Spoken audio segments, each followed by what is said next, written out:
وعنائي. وتحية واجبة لكل ثوار مصر، وتحية واجبة لكل ثوار الشرقية، وتحية واجبة لحركة التدريب.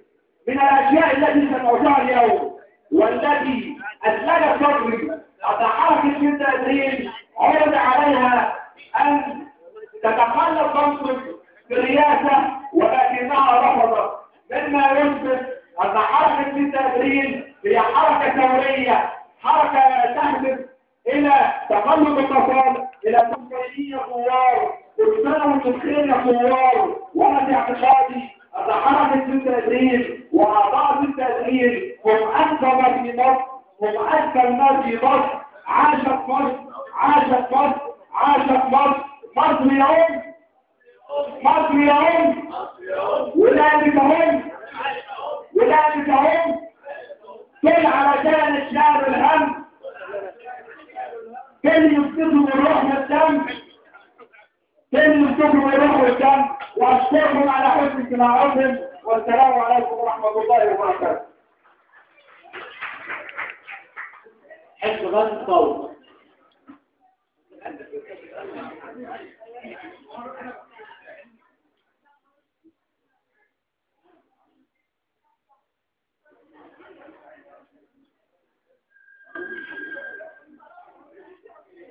السلام عليكم ورحمة الله وبركاته. يعني أنا جوايا كلام كتير جدا عايز أقوله، بس كل اللي أقدر أقوله هي جملة واحدة خلاص.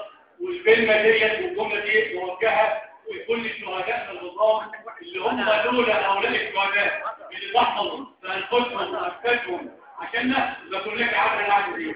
فأنا بعد إذن أعرفكم وبعد إذن معاليكم هنقف أي حكاية على أرواح شهدائنا اللي ربنا سبحانه يجعله سنة من الشهداء.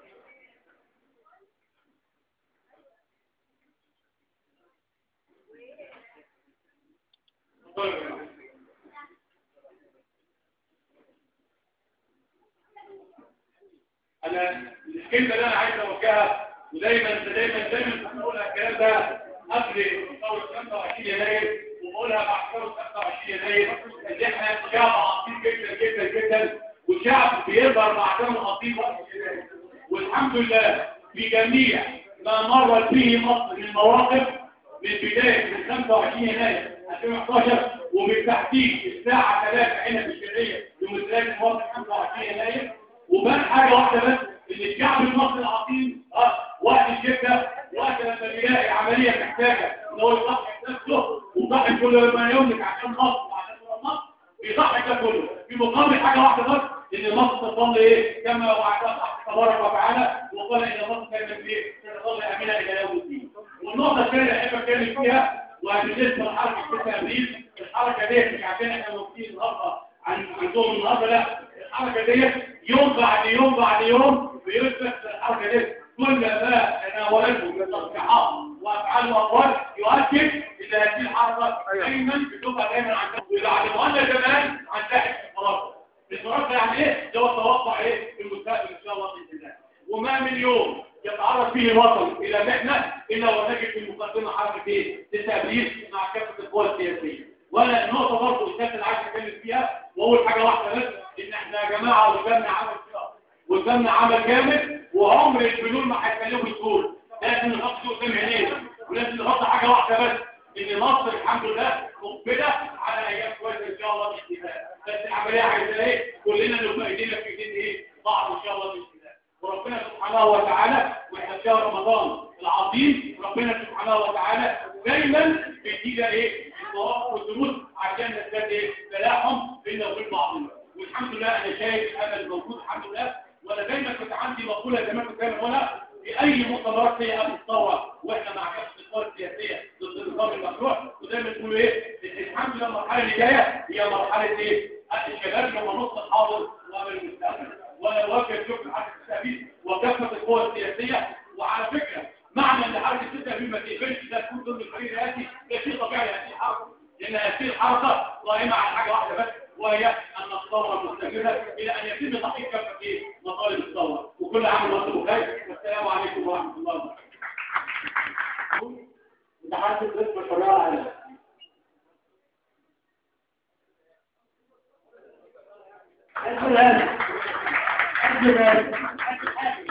حزب الحاج.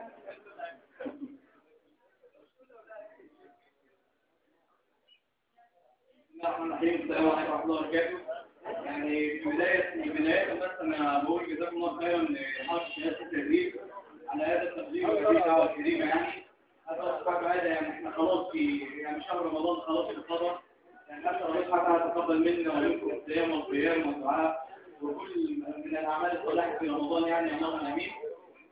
شباب يعني في البداية خالص نبقى نركز على بعض النقاط أو على النقطة الأساسية اللي هي حتة النقلة النوعية على عقلية الشباب من مرحلة أو من ثقافة الهدم وثقافة الأنظمة إلى ثقافة بناء الدولة.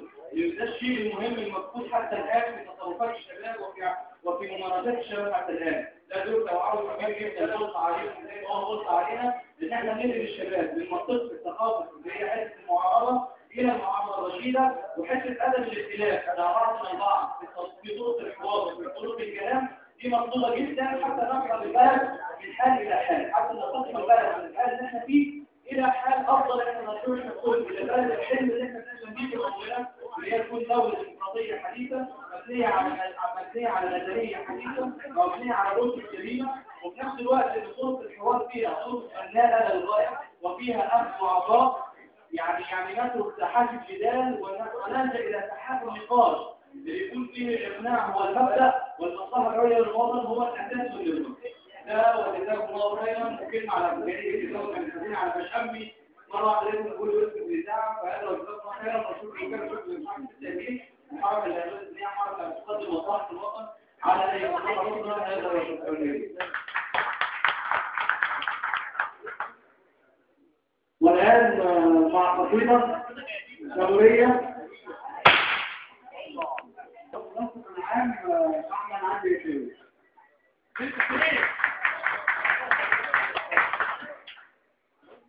بسم الله الرحمن الرحيم. دورية النهارده يا جماعة كلكم طيبين بمناسبة شهر رمضان الكريم. ربنا يصبر منكم إن شاء الله. برضه كلكم طيبين بمناسبة الفطر.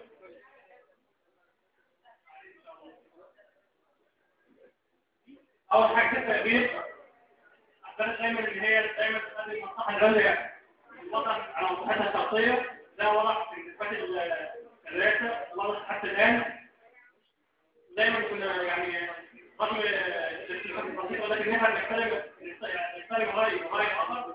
دايما مصلحة مصر هي الأولى في رئاسة التأبير حتى لو تعرفوا من الانتخابات الأخرى أو عرضنا يعني كلام ما ينفعش يتقال من الجهات الأخرى، ولكننا مستمرين على مبادئنا وهي النهوض بالوعي المصري، الوعي السياسي الشرعي المصري ومصلحة مصر العليا والنهوض بالتنمية واقتصاد مصر.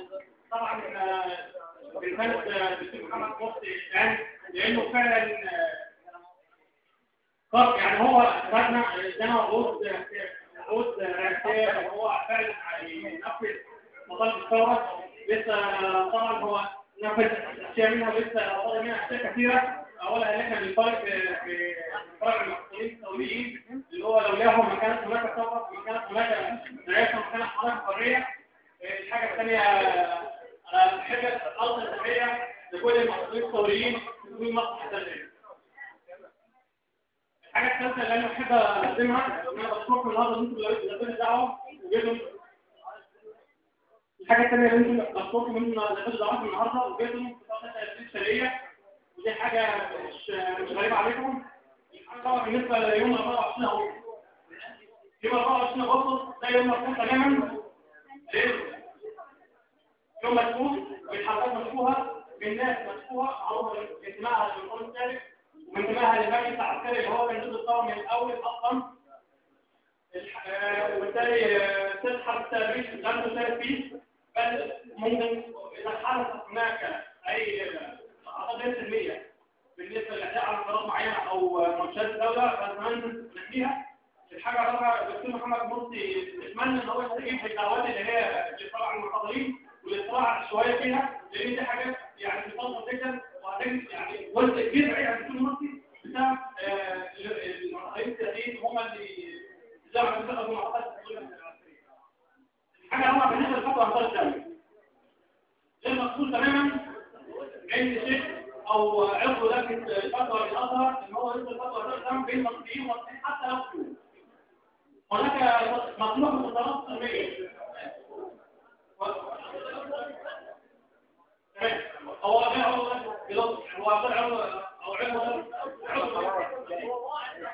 المهم هو غير مقصود تماما بهذه الفتوى ان هو ينزل غير المصريين حتى لو كانت هناك اعتداءات من الجانب الاخر فهناك ضوابط قانون تطبق عليهم وهناك امن وهناك ايش؟ هناك مؤسسات مسؤوله عن امان هذه المنشات. الحاجه الرابعه احنا يعني من اول الناس اللي نزلنا عند سفاره بورما في مصر وبنساعد وبندعم اخواتنا في المسلمين في بورما وضد الانتهاكات وضد المكاسب نفس الحوار مع سوريا ولكن بنطالب بحركات عربيه سريعه وحركات دوليه سريعه جاهزه غزوه سوريا لان كل يوم مجازر كل يوم مزاج والعالم العربي بالضم الناس بتحط عليها على كل طريق ده بالنسبه للي بيحصل في سوريا وبالتالي لازم تحركات اسرع من كده شويه. شفنا حوار في اللي هو اجتماع مكه شايفين هم اصدار التضامن وحاجات من دي لازم قرارات سريعه قرارات ثوريه اي نعم الوقت في مصر لا يكفي بهذا ولكن نحتاج خبر اكثر من كده.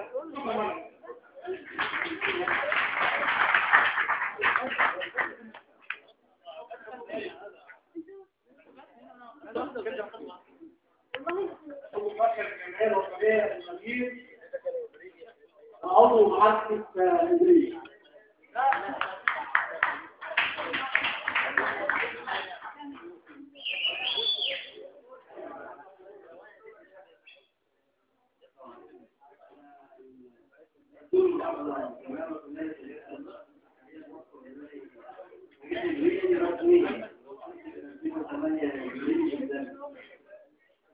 أنا راح أعلم الرئيس السيئة في المحاضرة الجاية